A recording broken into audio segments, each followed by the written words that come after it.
अब मैं एक हिंदुस्तानी मुसलमान की हैसियत से ये बात दोहराना चाहूँगा गज़ाली के उस कोटेशन को कि मैं राम को मानता हूँ बिना किसी दलील के। मुझे किसी सबूत की ज़रूरत नहीं है, मुझे किसी आर्किटेक्चरल एविडेंस की ज़रूरत ही नहीं है, इसलिए कि वो हर तरफ उनका नाम राम अल्लाह, फ़लस्तीन जैसी जगह में नाम देखिए आप शहर का राम अल्लाह। मदीना में गया, मक्का शरीफ में गया, वहाँ मैंने देखा एक होटल है फुंदुक रामा होटल। मैंने होटल मैनेजर से पूछा आपने क्यों नाम रखा है ये? आप तो रमज़ान को ही देख लीजिए, रमज़ान जी उसमें भी तो राम आते हैं। एग्जैक्टली तो मैंने उनसे पूछा तो उन्होंने कहा कि हमें नहीं मालूम, लेकिन हम अपनी बच्चियों का नाम यहाँ रामा रखते हैं। अच्छा, क्या बात है। और बहुत पॉपुलर नेम है रामा वहाँ पे। अच्छा।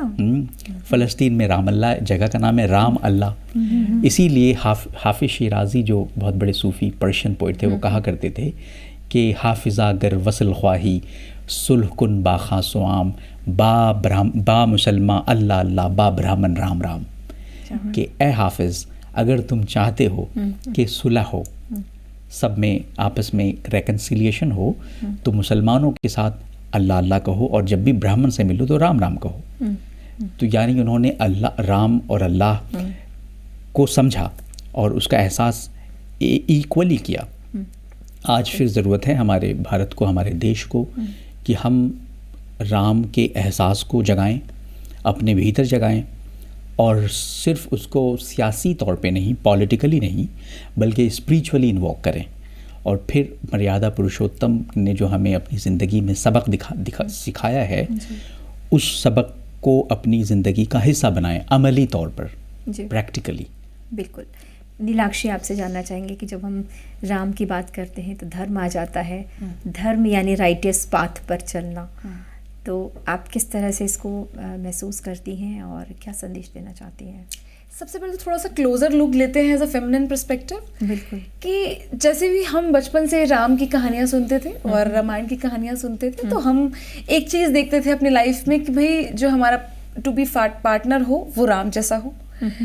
फादर को हम देखते थे एज अ दैट फिगरली कि हाँ भाई यार हमने ये सीखा है यहाँ से, तो ये वो फिगरली आ रही है। भाई को हम लक्ष्मण की तरह देखते थे कि भाई हो तो लक्ष्मण जैसा हो। और सीता माँ से खुद को प्रेरणा देते थे कि ऐसा आज के ज़माने में जहाँ पे बहुत कुछ समाज में चल रहा है जो कि शायद समझदार को इशारा काफ़ी है, उस बात को कह के शायद मैं इस मौजू की जो है वो तौहीन नहीं करूँगी। बट वहीं एक तरफ रामायण का एग्जाम्पल हमारे सामने है जहाँ पे सीता माँ ने बिल्कुल दिलो जान से वेट किया, इंतज़ार किया कि नहीं मेरे राम आएंगे। वो बिलीफ का एग्जाम्पल सेट किया। वो चाहती तो हनुमान जी के साथ जा सकती थी और वॉर नहीं होता। हनुमान जी गए थे, वो 1 मिनट में वापस ले आते और वॉर ख़त्म हो जाता। But she still waited with that believe कि मेरे राम आएंगे। और वो उदाहरण दिखाएंगे कि धर्म की स्थापना होगी। तो वो बहुत ज़रूरी था, वो सीता माँ का वहाँ वेट करना। तो मुझे लगता है कि ये जो हम बचपन से वो चीज़ सुन रहे हैं वो आज अपनी लाइफ में जी रहे हैं। और आज हम सब, ये आज की जनरेशन, हम सब एग्जाम्पल सेट कर रहे हैं कि आने वाला समय कैसा होना चाहिए। जी। और बचपन में याद है मुझे कि हम जाते थे मंदिरों में ना, तो हमें एक किताब मिलती थी जिसमें लगता था राम राम लिखो, राम राम लिखो। तो उस टाइम पे पता नहीं था, पन्ने भरने पड़ते थे और फिर वो इनाम मिलता था। अगर आपने पूरी किताब लिख ली तो आप जमा करके आइए, फिर आपको इनाम। एक टाइम के भीतर कितने जल्दी लिखते हो। और रेड पेन से लिखना होता था। तो उस टाइम पे तो सिर्फ शौक पे लिखते थे कि हाँ चलो लिखेंगे, और घर वालों ने कहा नहीं लिखो, अच्छी चीज़ होती है। फिर आज जाके जब स्टडी करा तो क्यों, उसका रीज़न क्या है? तो राम जो है वो सूर्यवंशी है, और जब राम को हम रेड पेन से लिखते हैं तो वो मंगल उसमें ऐड हो जाता है एस्ट्रोलॉजिकली। तो जब राम को उनके मंगल मिले, यानी कि हनुमान जी मिले, तो राम सेतु बन गया। वाह। तो जब हम उसको लिखते हैं लाल स्याही से, तो हमारे पास वो सारी मंगल चीजें आती हैं, जितनी मंगल कामनाएं जो हमें करनी है, हमें उसे करने का हार्डवर्क आता है, पेशेंस आता है, डेडिकेशन आता है, और हमारे लिए वो सेतु बन जाता है, ईश्वर तक पहुंचने का डेस्टिनेशन। चाहे वो संसारिक हो, मटेरियलिस्टिक हो, चाहे वो आध्यात्मिक हो। वाह, बहुत अच्छी बात कही आपने। अब चूंकि सीता जी की यहाँ बात हुई है तो यहाँ डिवाइन फेमिनिटी की बात है, साथ ही साथ यहाँ पर एक, अगर हम सशक्तिकरण की बात करें महिला सशक्तिकरण की बात करें, क्योंकि चूंकि ये मंच आवाज़ ख़वातीन का है तो महिला सशक्तिकरण आ ही जाता है। उन्होंने कहीं ना कहीं एक ऐसा उदाहरण पेश किया सशक्त महिला का, और एक कैरेक्टर जो होना चाहिए एक महिला का, जिस तरह से कि स्ट्रॉन्ग कैरेक्टर, कि वो अपने जो उनका धर्म था वो उसे डिगी नहीं, वो वन में गई, फिर उन्होंने अपना पूरा जो है वो धर्म निभाया। और इसके बाद जब बात आई कहीं ना कहीं अग्नि परीक्षा की बात आई तो उन्होंने अग्नि परीक्षा दी। इससे पहले उन्होंने अपने बेटों का पालन पोषण किया, एक सिंगल मदर के तौर पर किया, पर उन्होंने ऐसा नहीं हुआ कि कहीं समझौता कर लिया हो, पूरी उसी तरह से उन्होंने उनकी परवरिश की बच्चों की। और फिर उन्होंने कहीं ना कहीं अपने उनका जो एक सेल्फ एस्टीम थी उनकी, जो उसका वो देते हुए और वो धरती में समा गई। बिल्कुल, वो कहीं ना कहीं एक कैरेक्टर, स्ट्रॉन्ग कैरेक्टर दिखाता है। आप कैसे देखती हैं इसको? मेरी मदर ने बड़ी अच्छी चीज़ मुझे बचपन में सिखाई थी कि अपनी एक खुनकी होती है, एक औरत की ना एक खुनकी होती है, वो सबसे इम्पॉर्टेंट चीज़ होती है। जब तक आपके मन में कोई ऐसी एनर्जी या वाइब्रेशन नहीं है कि आप किसी गलत एनर्जी को, किसी भी मेल एनर्जी को स्पेशली अट्रैक्ट करो, तब तक कोई आपसे गलत बात नहीं कर सकता। आप सोचोगे नहीं जी हम लड़की हैं, हम औरत हैं, तो कोई भी हमें देख रहा है, नहीं, ये आपकी ही एनर्जी है, कहीं ना कहीं आपका ही डर है जो बाहर तक पहुंच रहा है, और वो उस रूप में आप तक आ रहा है। और वो खुनकी बहुत खूबसूरत तरीके से आपको सीता माँ में देखने को मिलती है कि मैं पवित्र हूँ, ये मुझे पता है। जब तिनके को देखती रहती है, बस ये मुझे पता है कि मैं पवित्र हूँ, यहाँ कोई उस बात को प्रूफ नहीं कर सकता। तो वो जो पवित्रता की जो मिसाल है, वो जो खुनकी है ना, वो एक हर औरत में अगर आ जाए तो वो जो गलत नजरें हैं वो अपने आप जो है वो शांत हो जाएंगी। वो ऑटोमेटिकली आपकी खुद की एनर्जी इतनी बढ़ जाएगी, पॉजिटिविटी इतनी हाई हो जाएगी कि बाहर की नजरें ना शायद या तो असर ही नहीं करेंगी और आएंगी ही नहीं। बिल्कुल, इतनी ज़्यादा एनर्जी उन्होंने वो चीज़ शेयर करी। लेकिन at the end self respect, जब उनको लगा कि भाई अब तो भाई मेरा पति ही जो है वो मेरी रिस्पेक्ट पे बात आ गई, तो उन्होंने प्रूफ तो करा कि मैं पवित्र हूँ, लेकिन फिर उन्होंने वहां से जाना सही समझा कि भाई अब ये जगह मेरे लिए नहीं है, क्योंकि मैंने प्रूफ करा, मुझे प्रूफ करना बहुत जरूरी था, समाज में उदाहरण सेट करना था, लेकिन अब मैं रहूंगी नहीं यहाँ पे। ये बहुत बड़ी बात है नीलाक्षी, बहुत बड़ी बात है। ये एग्जाम्पल है हमारे यहाँ का कि जो हमारे यहाँ की जो एक कल्चर का हिस्सा है, जो रामायण जो हमें जीना सिखाती है, उसका कितना बड़ा संदेश है, ये हर स्त्री के पास है। तो सशक्तिकरण जो है वो महिला सशक्तिकरण आता है। वहाँ मर्यादा पुरुषोत्तम राम है, जिन्होंने हर एक तरह से स्थापित किया कि भगवान जब धरती पर आकर उन्होंने एक तरह से ये स्थापित किया कि कैसे सही तरह से एक जीवन, मर्यादित जीवन जिया जा सकता है। दहलवी जी, हम आपसे जानना चाहेंगे कि ये जो संस्कृति है, हिंदुस्तान की जो संस्कृति है, ये हम सब के भीतर रची बसी है, हम सब इसको फॉलो करते हैं। किस तरह से माता पिता के साथ रहना है, कैसे भाई बहनों के साथ रहना है, किस तरह से रहना है, कैसे देखते हैं? क्या हमारे ये तो हमारे भीतर रची बसी है ना, जो संस्कृति रामायण से आ रही है? जी देखिए, कुछ चीज़ें ऐसी हैं जो हमें रूहानी विरासत के तौर पे मिलती हैं, जो कहीं और नहीं देखी जाती, जो कहीं और नहीं देखी जाती, मुल्कों में नहीं मिलेंगी वो आपको। जी, सबकॉन्शियसली हमारे अंदर चीज़ें आ जाती हैं। मिसाल के तौर पर मैंने दुनिया के यूरोपियन और अमेरिकन की सोसाइटीज़ का मुताला किया, वहाँ गया, वहाँ मैंने देखा, वहाँ मैंने चीज़ें देखी कि फैमिली वैल्यूज़ बहुत ही टूटे और बिखरे हुए हैं। फैमिलियाँ बहुत जल्दी टूट जाती हैं। उसकी वजह क्या है? बुनियादी वजह देखिए, घर बनता है औरत से और घर उजड़ता है आदमी से और औरत से भी। लेकिन अगर एक औरत चाह ले कि नहीं मुझे घर बनाना है, तो फिर आदमी चाहे कितना बिगड़ जाए, घर नहीं टूट सकता। सही बात है। मैंने ये मिसालें कहीं और नहीं, मैंने अपने घर में देखा। मेरी वालिदा ने, मेरे वालिद साहब डिफरेंट बिजनेस करते थे, कभी बैंकिंग, कभी कुछ, कभी, तो I think he was not focused to certain extent. लेकिन मेरी वालिदा ने जब ये चाह लिया कि नहीं मुझे तो बसाना है और सबको पढ़ाना है, तो उन्होंने ठान लिया था। इसलिए आज जो कुछ हम लोग हैं तो उनकी वजह से। मगर ये वेस्टर्न कल्चर में ऐसा नहीं है, और ये हमें हिंदुस्तान में हमारी विरासत में ये चीज़ मिली है। तो आप और नीलाक्षी बात कर रहे थे, आप दोनों सीता मैया के बारे में, सीता माँ के बारे में। मैं जनकपुर गया नेपाल में, और वहाँ भी मैंने उनका एहसास किया। वहाँ पे जो उनका बर्थ प्लेस है, वहाँ मैं गया और वहाँ पे मैंने उनकी बहुत सारी चीज़ें देखी, उनके कपड़े देखे, हर दिन उनके एक नए जोड़े हुआ करते थे, हर दिन के वो जोड़े आज भी सलामत रखे गए हैं, वो सब चीज़ें सजा के रखी हैं जनक मंदिर में। तो मुझे एहसास हुआ कि एक ऐसी खातून जो इतनी प्रिंसली लाइफ जी रही थी, उन्होंने कभी भी अपनी ईगो को आगे नहीं आने दिया। वाकई बिल्कुल। लेकिन आज जब हम वेस्टर्न सोसाइटीज़ में देखते हैं, जिसका असर आज हम पे भी आ गया है, ईगो बहुत ज़्यादा हमारा है। हम अपनी ईगो के लिए अपने घर भी छोड़ देते हैं, अपने घर भी ख़राब कर लेते हैं, अपने रिश्ते ख़राब कर लेते हैं, वैल्यूज़ हमारे टूट जाते हैं, बिखर जाते हैं। तो ये चीज़ हमें सीखने को मिलती है इस पूरी परंपरा से।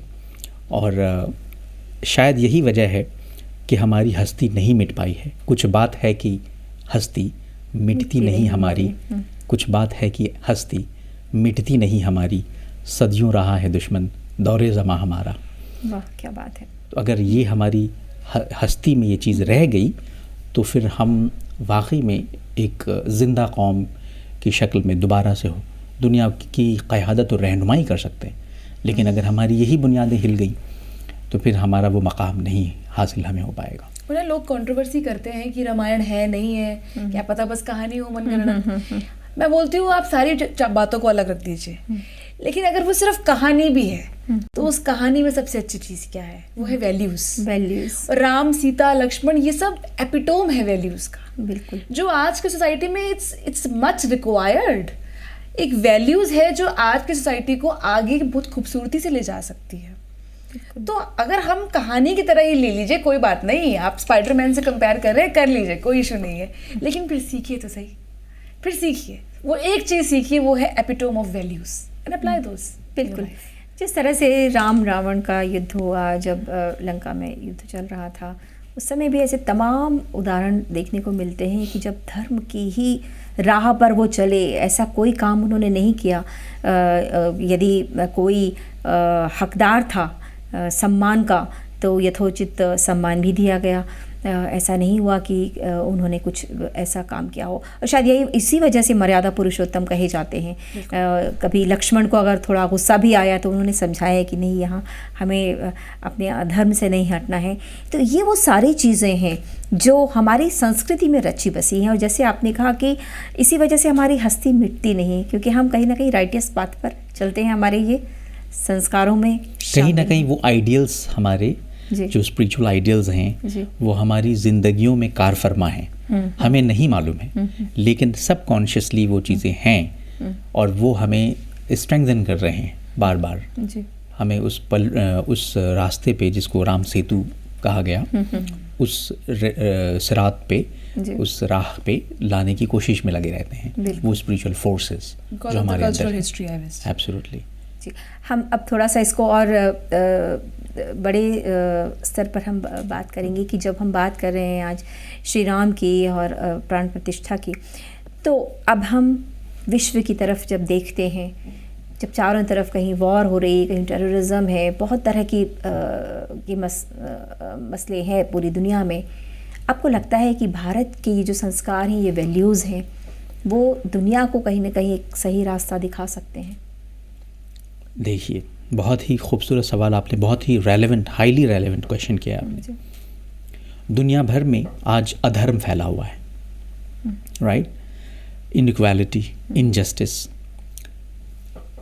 कहीं कहीं जो वॉर्स आप देख रहे हैं मिडिल ईस्ट में, यूरोप में, यूक्रेनियन वॉर हो या पैलेस्टीनियन इजरायली वॉर हो, इन सब के कॉजेज़ पे अगर आप गौर करें तो एक ही कॉज, मेजर कॉज नज़र आएगा, और वो यही जिसको हम अधर्म कहते हैं कि जब इंसान अहंकार एग्जैक्टली अहंकार जड़ है अधर्म की, और अधर्म ये जड़ है विनाश की। तो ये विनाश जो हो रहा है, फसाद जो फैला हुआ है, जैसे हम कहते हैं कहीं कहीं जिहाद के नाम पे फसाद फैला हुआ है, उसके पीछे क्या चीज़ है? यही अहंकार ही तो है। अब इस अहंकार से लड़ने के लिए और इस अधर्म को ख़त्म करने के लिए हमेशा से हमारे यहाँ अवतार आए हैं। श्री रामचंद्र जी ने उसी अधर्म को और उसी अहंकार को ख़त्म किया जिसको श्री कृष्ण ने ख़त्म किया, और वो भी अवतार बन के आए उनका। फिर श्री कृष्ण के बाद अभी जिस दौर में हम जी रहे हैं, एक दौर था जिसको हम और आप कार्य युग कहते थे, वो ख़त्म हो गया। अब हम कलयुग में हैं। अब जुल्म अपनी इंतहा पे है, नाइंसाफ़ी अपनी इंतहा पे है, और धोखाधड़ी, झूठ, दगाबाजी, हर तरह की अंदर की जो गंदगियां हैं वो सब आपको दिख रही हैं, और बिल्कुल ही डिसेप्टिव वे में, जैसे आर्टिफिशियल इंटेलिजेंस आया है. What is that? Artificial intelligence is the biggest manifestation of deception. आपने आर्टिकल, आप ने अगर लिखा एक आर्टिकल श्री रामचंद्र जी पे, आर्टिफिशियल इंटेलिजेंस के ज़रिए फटाक से आ जाएगा. आपका आर्टिकल नहीं है वो, लेकिन वो आपके नाम से छप रहा है. ये डिसेप्शन है, आपने नहीं लिखा है, कहीं और से लिखा गया है, मशीनी आर्टिकल है.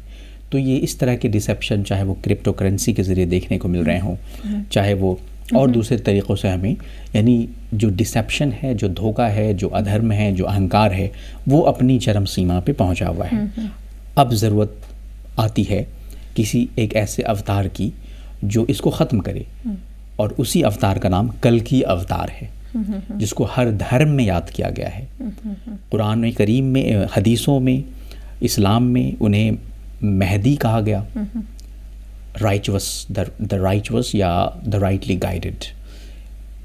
गौतम बुद्धा ने उनके बारे में बताया, मैत्रेय बुद्धा आएंगे, और कल्कि अवतार को सिखिज़्म में महदी मीर कहा गया. तो आज जो दुनिया भर में हमें वॉर, वायलेंस और जो फसाद नज़र आ रहा है, जो अधर्म नज़र आ रहा है, इसके लिए भी राम ही आएंगे, कृष्ण ही आएंगे, उन्हीं के अवतार आएंगे कल के अवतार बन करके. लेकिन ज़रूरी नहीं है कि वो किसी फिज़िकली आएँ, वो उनका जो ज़हूर है वो स्पिरिचुअली भी हो सकता है, हमारे अंदर, आपके अंदर, किसी के अंदर भी. बहुत अच्छी बात कही. मुझे इससे एक बात समझ आ रही है कि जब हम बात कर रहे हैं, अभी अलग अलग इज़्म चल रहे हैं, एक तरह से जो इज़्म जो हैं कि कैपिटलिज़म है, सोशलिज़म है, अलग अलग तरह के इज़्म जो हैं वो चारों तरफ चल रहे हैं. ऐसे में कहीं ना कहीं एक जो सही तरीके से सही रास्ता है, राम राज्य जिसको हम कहते हैं, इसको भले ही हम राम राज्य शायद इसको समझें लोग अलग तरह से, पर जो सही तरीका, राइटियस पाथ की जब बात है, जो वहाँ की धर्म के रास्ते पर चलना, उसकी कहीं ना कहीं ज़रूरत महसूस हो रही है. जो आपकी बात से हम अंदाज़ा लगा पा रहे हैं. एब्सोल्युटली. लफ्ज़ जो भी इस्तेमाल करें, लेकिन एक राइटवस पाथ की, चाहे आप शाश्वत धर्मा कहें, चाहे आप सनातन धर्मा कहें, चाहे आप उसे दीन कहें, इस्लाम में उसे दीन कहा गया है कि इन्ना दीन इंदल्लाहिल इस्लाम, कि जो दीन है, जो इस्लाम है, वो एक दीन है, एक राइटवस पाथ है, और अल्लाह की नज़र में वही सही दीन है. तो दीन एक ही रहा है, चाहे वो शाश्वत धर्मा हो, चाहे वो सनातन धर्मा हो, चाहे वो दीन हो. लेकिन अब उस दीन के नाम पे के लोगों ने जब उस दीन का गलत इस्तेमाल करना शुरू किया, उस धर्म का गलत इस्तेमाल करना शुरू किया अपनी पर्सनल लाइफ में या कलेक्टिवली, तो फिर ये सारा अंधकार हमें देखने को मिला. जी, सभी धर्मों की जो अच्छी बातें हैं उनको दरकिनार करके लोगों ने अपने लिए जो स्वार्थवश जो चीज़ें सही हैं उनको अपना लिया है, और जो सही जो धर्म है, जो वाकई जो मूल बातें थी, उनको कहीं ना कहीं पीछे छोड़ दिया है. चाहे वो इस्लाम हो, चाहे वो हिंदुज़म हो, चाहे वो दूसरे रिलीजन. मैं यहाँ एक बात ऐड करना चाहूँगा. जब मैं अपने कुछ मुस्लिम दोस्तों से बात कहता हूँ कि सनातन धर्म ये वही है जिसे आप इस्लाम कहते हैं, लेकिन चूँकि वो संस्कृत में आया था, और वो चूँकि एंशिएंट सिविलाइजेशन है, और उस एक शायर उन्होंने, बल्कि सूफ़ी बुज़ुर्ग, उन्होंने कहा है नबी मोहम्मद अंतिम अवतार. और मैंने कहा कि देखिए ये भी अवतार है, अंतिम अवतार आप मानते हैं ना. तो शुरुआत वहाँ से हुई थी. अब वो ये कहते हैं कि नहीं, उन्होंने बदल दिया दीन को, उनका जो दीन था, उनका जो धर्म था, उन्होंने उसमें बदलाव कर दिया और वो भटक गए. मैं कहता हूँ आपने भी वही किया. क्या आपने जो दीन मोहम्मद लेके आए थे, आप उस पर कायम हैं? आपने उस दीन को बदल दिया. इस मामले में तो आप भी बराबर हो गए ना उनके. सही बात है. आप भी आ जाइए, वो भी आ जाएं अपने अपने दीन पे, तो फिर सही मार्ग हमें मिल जाएगा और दुनिया स्वर्ग बन जाएगी. बिल्कुल बन जाएगी. इस पर एक डिफरेंट पर्सपेक्टिव रखती हूँ मैं आपके आगे, कि जैसे कल की अवतार की बात हो रही है, तो वो तो कहते हैं कि वो हो चुका है. ये भी एक पर्सपेक्टिव है कि वो हो चुका है कल की अवतार. और मेरे हिसाब से मुझे ऐसा लगता है कि ये जो कलयुग है ना, बोलते हैं कलयुग नाम अधारा, जपे से उतरे पारा. तो कलयुग में इतना इजी बना दिया है कि आप अगर सिर्फ नाम भी लेते हैं ना, जप भी करते हैं ना, तो भी आप भगवान को पा सकते हैं, पहुंच सकते हैं. सो इससे खूबसूरत टाइम नहीं है. वाकई हम लोग इससे अच्छा टाइम नहीं है जहाँ पर एक औरतों के लिए बहुत अच्छी स्पेस है, एक अच्छा एनवायरनमेंट है, इक्वालिटी है, आगे बढ़ने की बहुत सारी पर्सपेक्टिव्स हैं, हर बच्चे को अपनी एक जगह मिल रही है, आइडेंटिटी मिल रही है। पहले के टाइम पे ऐसा नहीं था। पहले तो कोई रिस्पेक्ट नहीं थी उस तरीके से, एक औरत को सिर्फ बच्चे पैदा करने की मशीन समझा गया। पुराने राजाओं के ज़माने में अगर देखें तो पर्दों में रखा गया, छुपा के रखा गया। आज हम आगे आ रहे हैं और बहुत respectfully everyone is taking us, और इररिस्पेक्टिवली ये सिर्फ जेंडर वाइजनेस नहीं है, बट मेल्स की भी सेम इक्वली ही रिस्पेक्ट की जा रही है। जी तो बहुत खूबसूरत वक्त चल रहा है ये, जो हम लगता है ना कलयुग है, बेकार है, ये है वो है, नहीं, एक डिफरेंट पर्सपेक्टिव से सोचे तो ये बहुत खूबसूरत वक्त है हर तरह से तरक्की करने का, B it materialistically, B it spiritually. Absolutely, बहुत अच्छी बात कही आपने। देखिए, जब दुश्वारियाँ ज़्यादा होती हैं तो उन दुश्वारियों में कुछ आसानियाँ, जैसे एक शेर है कि चला जाता हूँ हंसता खेलता मौजे हवादिस से, अगर दुश्वारियाँ ना हो, अगर आसानियाँ हो, ज़िंदगी दुश्वार हो जाए। जी। तो ये जो दुश्वारियाँ हैं, मुझे वो भी हदीस याद आ रही है। रसूल सल्लल्लाहु अलैहि वसल्लम ने फरमाया कि एक वो ज़माना आएगा जब दीन पर कायम रहना, अपने धर्म पे कायम रहना, राइचुअसनेस पे, कांटों पे चलने से भी मुश्किल होगा, लेकिन जो लोग उस पर चले जाएंगे वो जीत जाएंगे, उनका दर्जा तुमसे भी कहीं ज़्यादा होगा। और यहाँ पे एक और थ्योरी इंट्रोड्यूस होती है इसी बात पे, वो ये है कर्मा थ्योरी। कि कर्मा, आपको सबको पता है कि what is karma, we all know, हम बोल रहे हैं ये भी कर्मा है, मैं हाथ हिला रही हूँ ये भी एक कर्मा है। तो हर चीज कार्मिक अकाउंट से बाउंडेड है। तो अगर हम एज ए ह्यूमनिज्म, अगर ह्यूमनिज्म थ्योरी से हम बात करें, हर एक इंसान, हर एक मानव बस इतना सोचे कि भाई मेरा कर्म क्या है, वो अपने कर्मों को वॉच कर ले। बिल्कुल। सो आई थिंक देयर इज, फिर कोई रिलीजन की, किसी भी तरीके की बुक की, गाइडेंस की, पंथ की जरूरत नहीं बचेगी। बिल्कुल। आप ऑटोमेटिकली अपने आप को चीजें देख लोगे और खुद को गाइड कर लोगे। बिल्कुल, ईश्वर का जो एक संदेश है कि भाई सब जो है वो एक है, वो सब हमारी संतान है, जितनी दुनिया में लोग हैं वो हमारी संतान है, और सब अपनी अपनी कर्म, सबको एक भगवान ने एक आयु दी है और कर्म करने का सिद्धांत दिया है। अब चलना आपको है उस पर कि आप अपने कर्मों की राह कैसे बनाते हैं। And we all are bounded with the karmic account, like we all three are sitting here, हम तीनों का एक ऐसा कर्मा आज फिट बैठ गया कि आज हम तीनों एक साथ बैठे हैं और इस बात कर रहे हैं सेम टॉपिक पे। बिल्कुल। तो ये भी कार्मिक अकाउंट है, ये भी कार्मिक अकाउंट है, और ये भी कलयुग का देखिए कमाल है कि हम इस विषय पर बात कर रहे हैं और हम सब के भीतर कहीं ना कहीं वो एक जागरूकता आई है कि हमें एक राइटियस पाथ पर चलने की ज़रूरत है। और इस पर आज चर्चा भी कर रहे हैं हम लोग। तो वाकई जैसे आपने कहा कि बहुत अच्छा समय चल रहा है जब ईश्वर को भी पा सकते हैं, सही रास्ते पे भी चल सकते हैं, चुनना हमें है। वो हो गया है राम दरबार सेटअप ना, वो हो गया है। वो वैसे भले ही वो सिंबॉलिकली हुआ है यहाँ पर, बट देखा जाए तो इसका जो एक एनर्जी फैलती है वो सब फैलेगी। बिल्कुल, एनर्जी की बात कही नीलाक्षी ने, तो आपने तो महसूस किया, आपने कहा कि आप अयोध्या गए तो वहाँ आपने श्री राम को महसूस किया, आप जनकपुर गए तो आपने वहाँ पे सीता जी को महसूस किया। आपसे कंक्लूडिंग रिमार्क ले लेते हैं। जी, कंक्लूडिंग रिमार्क क्या, हकीकत ये है कि ये हमारी इब्तिदा है, ये हमारी शुरुआत है, इट इज़ द बिगिनिंग। और जैसा कि मैंने शुरू में कहा कि it is always the and which counts. तो शुरुआत में जो आज हमें दिख रहा है कि राम के वजूद का एहसास अब हमें हो चला है, जो शायद बहुत सारे लोगों को नहीं था, लेकिन अब इस इब्तिदा की जो इंतहा होनी चाहिए वो वही होनी चाहिए जो श्री रामचंद्र जी ने करके दिखाई है कि सच का राज होना चाहिए, गरीबों और बेवाओं, बेकसों, बेसहारों की मदद होनी चाहिए, और हमारे इस पूरे समाज में एक संतुलन आना चाहिए। और ये जो कैपिटलिज्म है, इसका जो असर आया हुआ है हमारे यहाँ, इसको मिनिमाइज़ करना हमें चाहिए, मटीरियलिज्म को ख़त्म करना चाहिए, स्पिरिचुअलिटी को बिल्कुल प्रैक्टिकली करना चाहिए। हमें सब के साथ जो स्पिरिचुअल रिलेशन है, सबको अपना भाई मानना पड़ेगा बिना किसी भेदभाव के, तब जाके हकीकत में हमारा एक कंक्लूजन, जो प्रैक्टिकल कंक्लूजन है इस विचार विमर्श का, वो निकल के आएगा। और अंधेरी रात के सीने से नूर निकलेगा, मुझे यकीन है सूरज ज़रूर निकलेगा। कंक्लूडिंगली जो हमारी आज बात हुई, वो सारी बात इसी पे निकल के आती है कि we have to watch our own character to move forward in this whole society, और हमारे कैरेक्टरिस्टिक की वजह से ये सोसाइटी आगे बढ़ेगी। तो एक बहुत खूबसूरत बात मैं कहती हूँ कि मैं तेरे से महकूं ऐसी आरजू नहीं, मैं तेरे से महकूं ऐसी आरजू नहीं, पर कोशिश है कि मेरे किरदार से खुशबू आए। बहुत अच्छी बात कही है आपने, बहुत अच्छी बात कही है। और जिस तरह से प्राण प्रतिष्ठा हुई है और लोगों ने राम के एहसास को महसूस किया है, तो जैसे कि दहलवी जी ने कहा कि अब ज़रूरत है उस रास्ते पर चलने की, तो इब्तिदा ज़रूरी नहीं लेकिन इंतहा कैसी होती है ये देखना ज़रूरी है। हम सब यही जो है वो उम्मीद रखते हैं कि इंतहा ज़रूर जो है वो बहुत अच्छी होगी, बहुत खूबसूरत होगी। बहुत शुक्रिया।